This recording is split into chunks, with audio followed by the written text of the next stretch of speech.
Hello, everyone, and welcome to another episode of the True Blue Crime Podcast. My name is Dan, and as always, I will be your host for this episode. A giant thank you to Regina Ebner from Maine, USA, for her very generous contribution to the podcast via PayPal. Regina will be receiving a True Blue Crime Productions thank you package, complete with t-shirt, can koozie, a thank you card from the host, and some other small items. So, thanks again, Regina.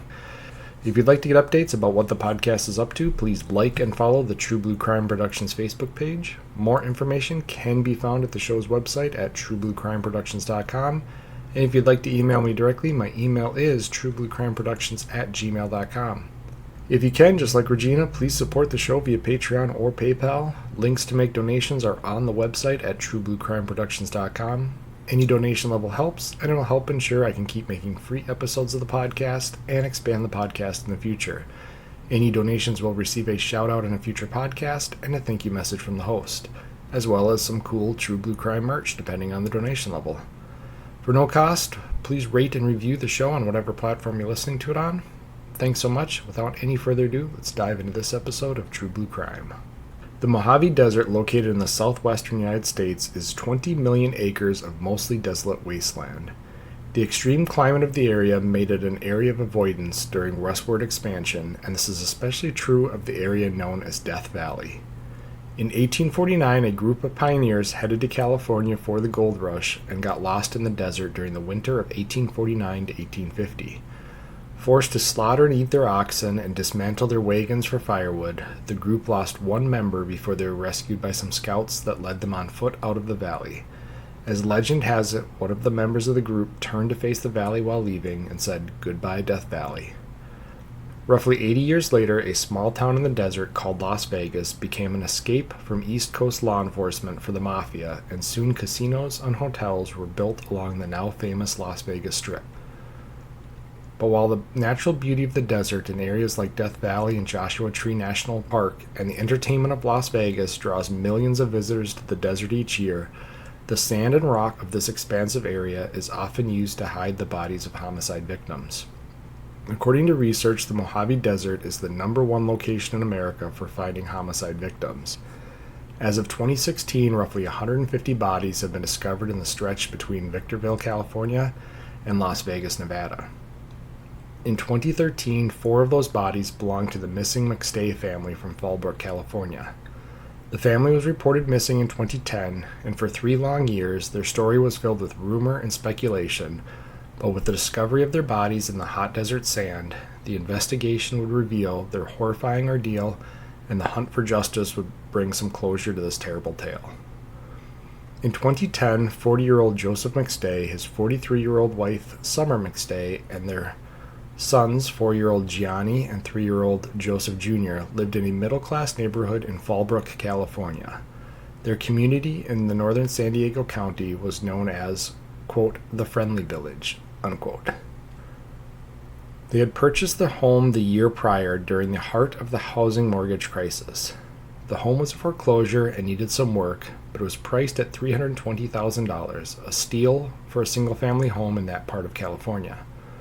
Joseph loved the view of the mountains, but it was said that Summer was not a fan of the neighborhood's location, as it was too close to a truck stop. But for $320,000 in California, you can't be too picky. It was said that the family got to work immediately with renovating the home. This was the time of foreclosures, and many homes were either damaged or gutted by their former owners as an act of revenge against the bank. It didn't say this was the case with the McStays, but they opted for new countertops, appliances, etc. They had hoped to flip the house in a few years and use the proceeds to buy something closer to the ocean, as Joseph loved to surf and wanted to teach his boys the sport. It's hard to pay the bills through surfing, so Joseph Sr. had built a successful indoor water fountain design and installation company. His water features adorn the lobbies of posh businesses, hotels, and high-end homes in the area. Water has always been a sign of wealth and prosperity in the desert, and Joseph made a good living running a company that allowed people to show off that aquatic wealth inside of buildings. His wife Summer, who was legally born Virginia Lisa Aranda, went by Summer Martelli and then Summer McStay, and she was a licensed real estate agent and spent time raising their 2 boys. So again, I often like to step aside from the story and just try to put people into the time period. This was 2010, so I know it's 13 years ago, but if you guys can recall, this was when all of the adjustable rate mortgages and subprime mortgages, all that kind of stuff kind of came to a head in the late 2000s. And suddenly the market was just filled with a bunch of homes that people couldn't afford to pay their mortgages on anymore when their interest rates went up. And the result of having way too much supply and not enough demand was that these housing prices fell.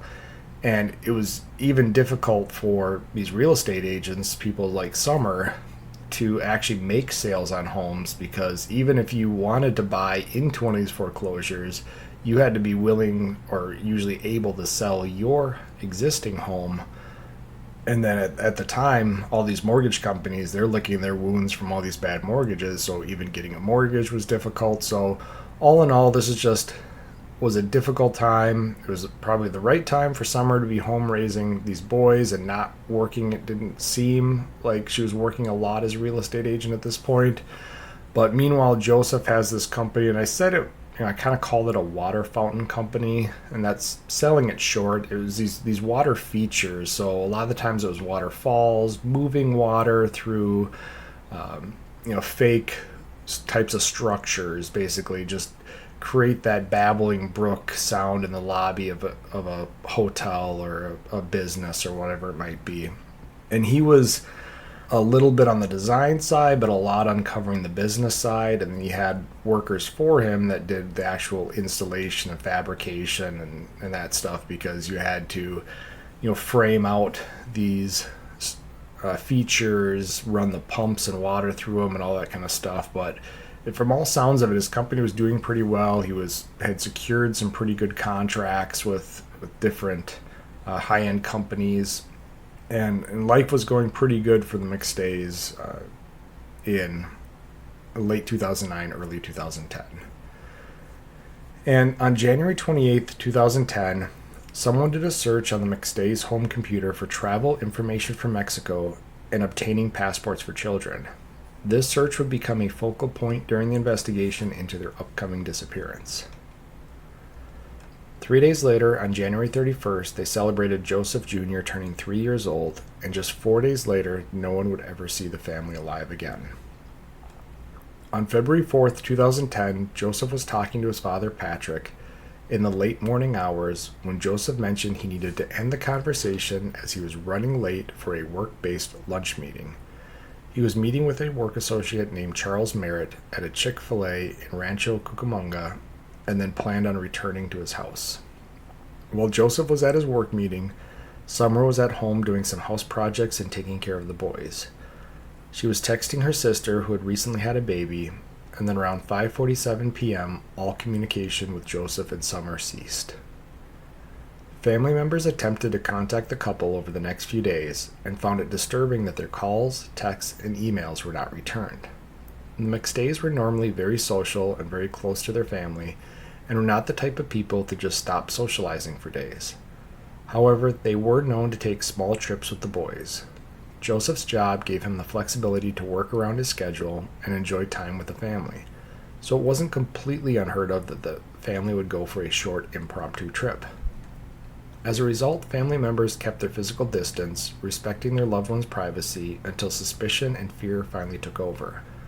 On February 10th, 6 days since anybody had had contact with them, a work associate that hadn't heard from Joseph about a job notified the San Diego County Sheriff's Office of the strange circumstances. Deputies did a welfare check on the family home and found it secure with no sign of any issues. And I know we've talked about this before, these welfare checks. Can be very difficult for law enforcement. Oftentimes they're going into these situations completely blind. And the welfare check can be for one of many reasons. It could be someone who has mental health issues or just regular health issues that somebody hasn't heard from in a while. It could be a friend who's calling because their friend had broken up with somebody recently and now they aren't hearing from this person. It could be a ex-boyfriend calling because he hasn't heard from his ex-girlfriend. And sometimes they're abused. Sometimes these check welfares can be done where we often had it where the parents are going through a divorce, the kids are with one parent, and the other parent calls in a check welfare on their children because the mother or father that the children are with won't let the children talk on the phone. And this is one of those gray areas, because it's not as if a crime is being committed, or at least a crime is known to have been committed.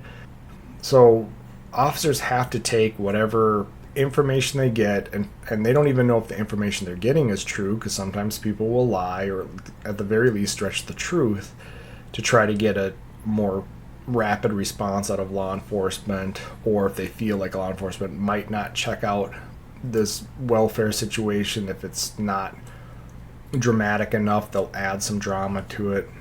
So a lot of the times law enforcement is going into this welfare check completely blind, and again, it can be for one of 50 different reasons why this check welfare is going on. Now in this case, it's one of those lack of contact check welfares, and in most cases law enforcement is going to do this. Now it's not going to be a priority call by any means, because if they haven't been heard from in 6 days, what is another few hours if the call has to wait for an officer to get there. But ultimately officers will go do this welfare check. But since there is no indication of a crime, now remember when we did the Killer Grandma case, that was a check welfare in Minnesota where the officers found the open bathroom window, and then one boosted the other one up and saw the dead body inside. And the same can be said for I think a few other cases we've covered where these check welfares result in the police officers doing the check welfare finding victim of a crime inside this home. That's why they're not answering. But sometimes I would respond to these check welfares, and some people like their privacy, and all the windows were drawn, the blinds drawn, whatever it might be, doors locked, windows shut. There's no indication that a crime occurred. I can't see anything inside the home that's out of place. And unless I have some really good intel that something is going on inside that house, or something could have gone on inside that house, sometimes it would be to the point of, somebody's talking to somebody on the phone, and all of a sudden the phone disconnects, and now they can't get a hold of this person again. Now, in most of those cases, we would treat it more as an emergent situation and get there just in case it was a medical emergency or whatever. And 9 times out of 10, it would be that the person's cell phone died, or another important call came in, or whatever it might be, and they were going to get back to this other person. So again, it can be for a variety of things, but ultimately if law enforcement gets there and all the windows are intact, nothing's broken, doors aren't kicked in, house is secure, there's no sign of any crime at all, that limits law enforcement's ability to do anything beyond that. And that's what's going to happen in this case. They're going to respond out to the house. They're not going to force entry into the home because they don't know what's going on, and they're going to let the reporting party know that nothing looks out of the ordinary and no law enforcement action can take place. And then 3 days later, on February 13th, Joseph's brother Mike McStay, concerned about the lack of contact with his brother's family, drove to the house in Fallbrook. Not wanting to do any damage to the home, Mike found an unlocked window that he was able to open and climb inside the home. What he found inside the home was both a relief and new grounds for worry. While Mike had to be fearful that he would find a grisly scene with 4 bodies, he instead found the family was not in the house, and their dogs were alive, but he wasn't sure if they'd been eating, and it didn't appear that they'd been fed, and there was rotten food left out on the counter as if the family was preparing dinner and then just disappeared. But still, he wasn't ready to report them missing. It was President's Day weekend, and there was a small chance they decided to do a last-minute trip somewhere and had just left some items out, and someone was going to come feed the dogs at some point. And that's, again, the really difficult thing here, because even when the brother makes entry into the home, now he's in there, the family's not there, they're thankfully not found murdered inside the home, and frankly, if they had been, the story wouldn't have gotten the national news that it did. But he goes into this home, and even with I think there was some eggs that were left out on the counter, some fruit that had gone bad. It looked like the kids had been eating popcorn while watching a movie. Basically, it looked as almost as if you remove the rotten part of things, like the family could have been there. But, and I'm guessing the dogs aren't emaciated. It's not like they're starving to death. They're probably just hungry, and some dogs are always hungry, so the brother might have thought, hey, somebody's been stopping by to feed these dogs. But I would question whether the dogs would have been let out. There probably would have been some, several accidents inside the home, and unless that's how you normally live your life, letting the dogs go to the bathroom inside the house, like maybe that would have been a bit of a head scratcher as to, it doesn't look like anybody's actively letting these dogs out.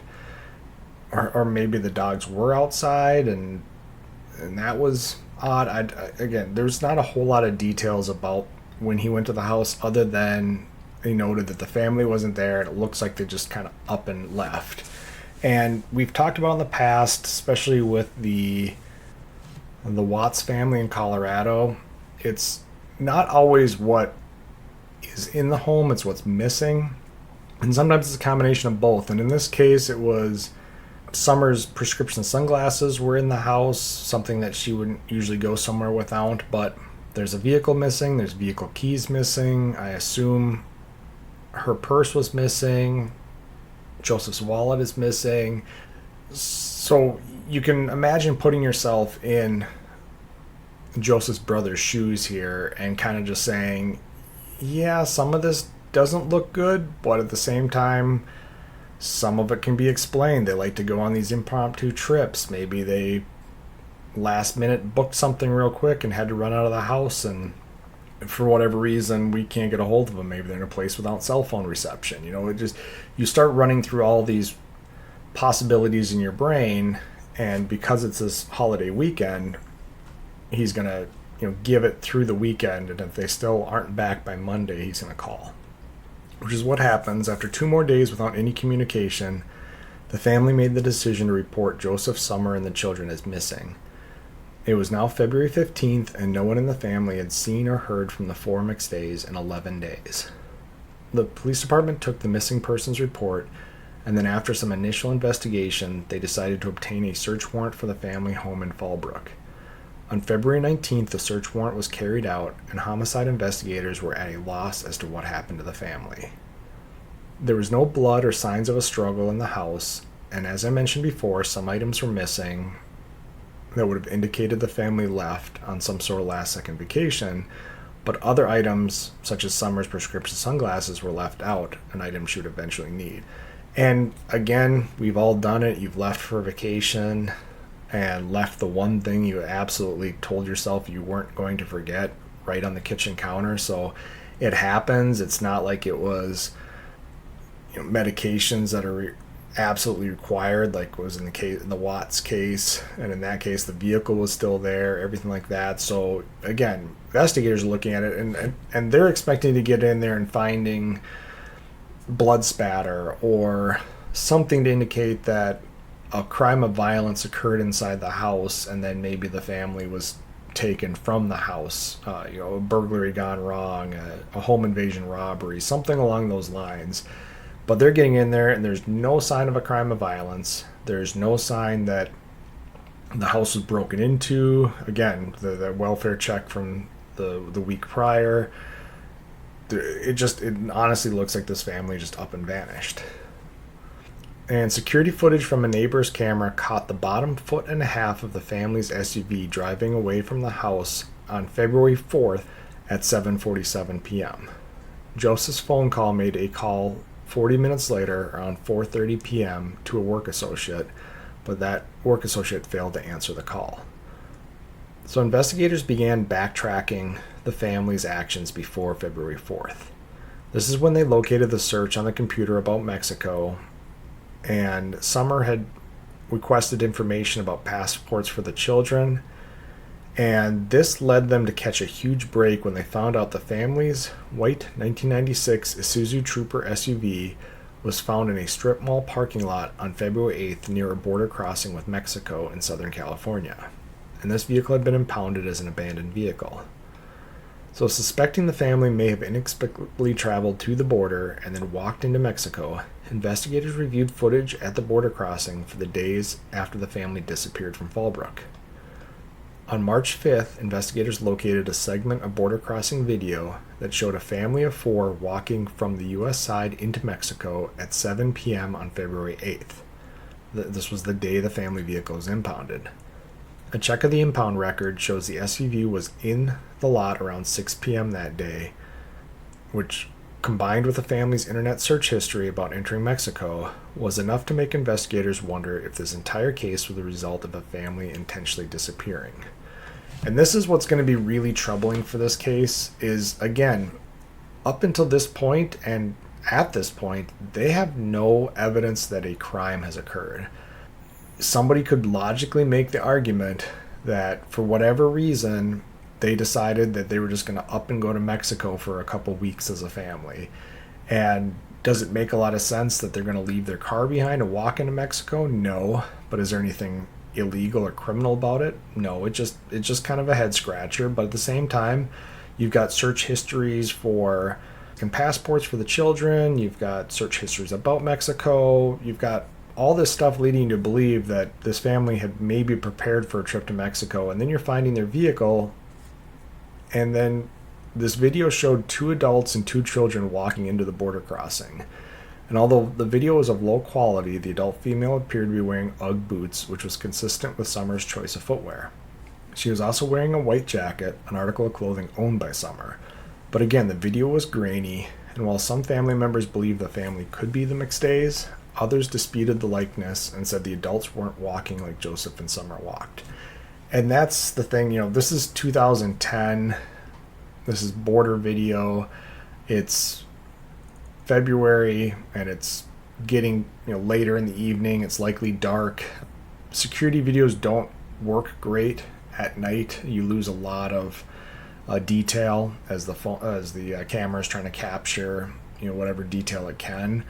And so even with this border crossing video, which I kind of assumed would be better video at a border crossing, but even with this video, the low quality of it just made it so that people were on the fence. They either believed it was the family and that they walked into Mexico and then that's where the story kind of has to go from here, or there's other people saying it's just a giant coincidence that this family of 4, adult male, adult female, and 2 small children happen to be in the same area walking into Mexico around the same time this vehicle is abandoned. So investigators were leaning more towards the voluntary disappearance, while the family is still saying something's not right here.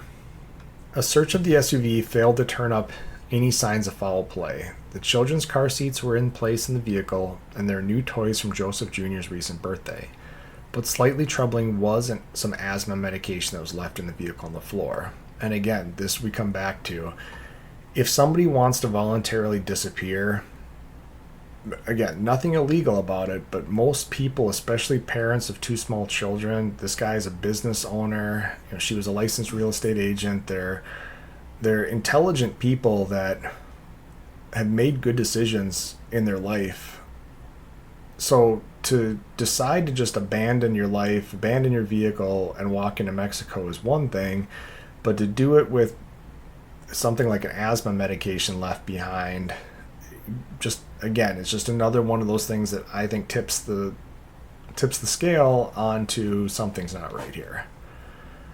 And during further searches of the family's internet history, it was discovered that in December of 2009, Summer had been searching for Spanish language software.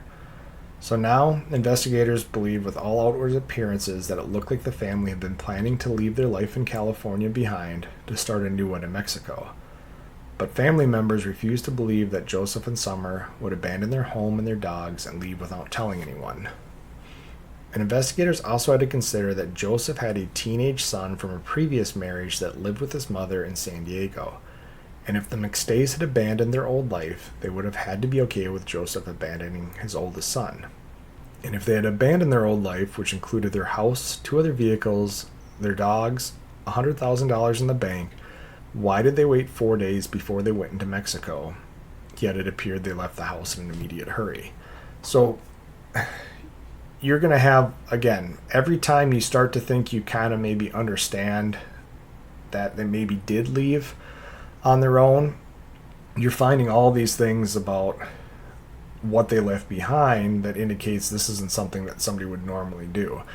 Now, it doesn't mean that's not something that nobody would do, and that has to be taken into account as well, but it's just not common sense. And again, we talked about them purchasing this house, and they had plans to flip the house, and they'd been working on this house, to get it ready to sell in a few years, to make enough money to move back down to the beach so that Joseph could be closer to surfing and teach his boys to surf. So they have all these plans, these grandiose plans that revolve around this house in California, and the family's all close by and all this kind of stuff. So it doesn't make a lot of sense for them to just up and leave all this stuff and walk away from it. And again, if that vehicle showed up on the evening of February 4th, and you could time out the time it took to drive from their house in Fallbrook to this border crossing, and the time the vehicle's impounded roughly matches up to how long it would take them to drive there, then I guess you could start to wonder what would have prompted such a immediate exit from the country from this family. But it would make more sense, drop everything all at once in the house, run out the door, basically hop in your vehicle, drive to the border, leave the vehicle there, and walk in. Again, that would make more sense. I don't understand what they'd be fleeing, but that would be sound more like they're fleeing their old life. Waiting 4 days to cross into the border, but then leaving stuff behind in the house, leaving stuff behind in the vehicle, but you have 4 days. It just, again, that doesn't make sense. So the FBI got involved in the case on March 30th. Investigators were already working with Mexican authorities, but the addition of the FBI would help strengthen the cooperation between the two countries. What followed was months of leads, reported sightings, but no solid proof the family was seen anywhere, and they were not located by authorities in either country. And internet sleuths started breaking down all the different angles. And this is where fans of true crime, I totally get it. A lot of people hop onto places like Reddit or different websites that are dedicated to things like true crime, and they'll break down all their different theories. And sometimes it's really helpful, because sometimes some of the craziest theories turn out to be the ones in the end that are accurate. But a lot of the times it's just rumor and speculation and all that kind of stuff. But, everybody wants to try to help how they want to help, and it really doesn't hurt anybody if you're just putting out your opinion out there. But this is what kind of happened, and it was reported that Joseph Sr. had dizzy spells. So people immediately went to speculate everything from he had some form of a mental breakdown to seeking alternative medicine options that were available in Mexico but not legal in the United States. And the one thing that didn't come up, and this probably speaks volumes about what people thought of Joseph, at least it didn't come up in the investigation around the time that they went missing, is we have seen a few cases. Chris Watts is one. There's some others I might cover down the road here that are what are called family annihilators, and that's where it's usually the patriarch of the family will murder everybody else, murder his wife, murder his children, sometimes mother-in-laws, parents, whatever it might be, and just disappear and go try to start a new life. And sometimes it's because of a romantic interest, sometimes it's financially motivated, whatever it might be. And there's a couple famous cases where these guys are found like 20 years later living a completely different life, again, which we'll cover at some point. So there had to be some speculation too there. Does Joseph Sr. have a complete and utter mental breakdown? Does he annihilate his family? And then they're only looking for families of 4 walking into Mexico. It's going to be much harder to notice a lone male walking on foot into Mexico. If he annihilated his family, parked at the strip mall, and then walked into Mexico to evade authorities, there's a good chance he's going to be very difficult to find. So these dizzy spells, this mental breakdown, that could go down that route if you decide you're going to go down into speculation land. like I said, seeking medical help. There's prescription drugs that aren't FDA approved that you can get in other countries, that or holistic approaches that are done in other countries that aren't approved in America, that people might try to seek some form of medication. So people had all these different potential thoughts as to why this could revolve around Joseph Sr. And then, as I mentioned before, I didn't find a lot of reasoning behind this, but Summer's birth name was actually Virginia. That was her first name. And she had used at least 2 aliases during her life. So some wondered if the family was part of some form of witness protection program and was being kept safe somewhere under new names and identities. And this was a rumor law enforcement quickly stated was not true, but again, people are going to look at it and say, well, of course law enforcement is saying that is because part of witness protection is that you don't divulge more information about these people you're trying to protect. So, like I said, some people thought, maybe it was Summer was part of some type of a witness protection program. That's why her name was changed several times. And then when she married into this family and had kids, something came up. They had to drop everything in the middle of the day and go back into witness protection. And that's why nobody's been able to find them or see them. So again, speculations about Joseph, speculations about Summer. And then investigators also had to consider the idea that the McStays may have crossed into Mexico for a planned short vacation and then ended up the victims of a kidnapping or a homicide in Mexico. And this would account for the pre-planning for what appeared to be a trip to Mexico, the video of a family of 4 walking into Mexico around the time their vehicle arrives, and then it's towed from near the border crossing, and the lack of any further communication or bank activity from the family. So let's just say that for whatever reason they wanted to go celebrate Joseph Jr.'s birthday 4 days later, but wanted to do it down in Mexico for some reason, and they enter into Mexico, and within a few hours or a day of entering into Mexico, they become victims of a crime of violence, such as a kidnapping or a homicide. There's a good chance that they'd never be seen again if that was the case, and that would fit along with the story. So you've got all these different possibilities. Everybody's spitting out the different options, and investigators have to look into everything. They have to rule some stuff out, but there's going to be some stuff they can't rule out. And meanwhile, the story is reaching a national level of attention at this point, with major media personalities such as Nancy Grace bringing attention to the case and asking viewers to keep an eye out for the missing family. And this actually, it was one of the sons, I can't remember which one it was, but had a really distinguished birthmark on his forehead. I mean, it was something you would notice immediately upon meeting the child. And I liken it to like the Mikhail Gorbachev birthmark that's just prominent on the forehead that you just can't not see when you look at this person. And so pretty much any child with this large birthmark on the forehead that could have been around the same age as, I think it was Gianni, would elicit a sighting, even if they weren't with the parents, because I guess that's the other thing you also have to potentially throw out there is, what if somebody kidnaps the kids, kills the parents, and then brings them down into Mexico so that they can raise these kids in another country. Again, total speculation, but again, stranger things have happened. So everybody's trying to do their part. They're calling in all these tips and locations. Law enforcement's checking these out. And then on June 19th, 2010, 4 months after the family home was searched for the first time, the family's story was aired on America's Most Wanted.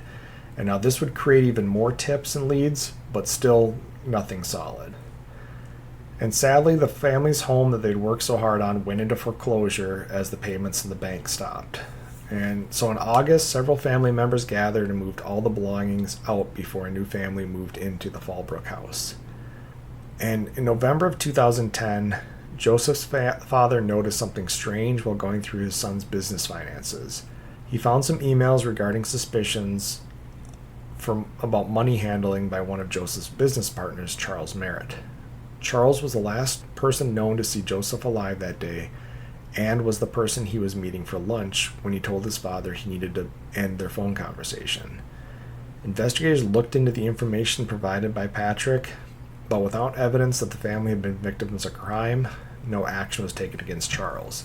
And again, this is all going to come back to the fact that it's very hard to investigate anybody as a suspect when you don't even have a known crime. Like, yes, there's going to be some stuff, and we'll talk about it in the next part, but there's going to be some stuff about these business finances that don't quite add up. But questionable money practices at a business or anything along those lines, that's often handled inside the business without police ever being involved. And there's really no reason for the police to look at suspects if they, especially at this point, they're still believing that the family likely just went into Mexico on their own. So how do you investigate somebody for a crime when you don't have a crime? And 3 years would pass with the occasional reported sighting or tip, but as far as law enforcement could tell, the family up and moved to Mexico without reason and were choosing to avoid detection or had met harm in Mexico. This thought process led to an April 9th, 2013 press conference by the San Diego Sheriff's Department, during which investigators announced they were treating the case as a voluntary disappearance in New Mexico. And this didn't stop the internet detectives and families from continuing to search for answers to the disappearance. Despite what law enforcement said publicly, the family was convinced that the Mexico angle was wrong and something had happened to the McStays. Summer's sister pointed out the fact that her sister's passport was expired, and while she could enter Mexico without the passport, she would not be able to get back into the United States with the rest of her family. And so this kind of defeats that whole, they went just down to Mexico for a day or two to have, some type of a little family getaway in Mexico. Because yes, Joseph's passport, I believe, was good, but Summer's was expired. The kids didn't need passports to get in Mexico, and she didn't need a passport to get into Mexico, but she needed a passport to get back home. So it wouldn't make any sense if she had looked into what are the requirements for getting in and out of Mexico. She would know this, and so she's not going to risk going down into Mexico with her family if she knows she could potentially get stuck down in Mexico and not be able to get back to the United States, or just even deal with the headache of potentially that happening. It just wouldn't be worth it for a couple days. So that kind of throws off the whole, well, they just went down there for a couple days, planned on coming back, but they met with foul play while they're in Mexico. And if the McStays planned on starting a new life in Mexico, why didn't they take out some of the $100,000 they had in the bank as cash? They would need money to start a new life, and since there had been no activity on their accounts, investigators couldn't explain how they were making ends meet. Several sets of human remains were found in the immediate years after the family went missing, and it was usually the skeletal remains of a lone male, a victim of suicide or homicide, that were compared to Joseph. Each time investigators thought it could be a match, they would call and ask the family things such as, has Joseph ever broken a bone? And each time it would be determined the remains did not belong to their missing loved one. And this again follows along the lines of a family annihilator situation where maybe Joseph kills his family, then drives around for a few days, and then decides he's got nothing left to live for and kills himself. So he's found separately from the other three. And if they identify Joseph off alone, deceased, they could start to speculate, A, the family didn't go to Mexico, and B, Summer and the kids are probably somewhere else deceased. But despite all these lone male victim remains they're finding, none of them are matching up to Joseph. But in November of 2013, the discovery of 4 remains in the desert outside Victorville, California, would change this case forever. So stay tuned for part 2 of the McStay family murders. We will cover that in our next episode. Thank you guys again for listening. Stay tuned for future episodes, and feel free to write me at truebluecrimeproductions@gmail.com. You can also find me at True Blue Crime Productions on Facebook, and support me via Patreon and PayPal at True Blue Crime Productions. So that's it for today, guys. Thanks for listening. Talk to you later. Goodbye.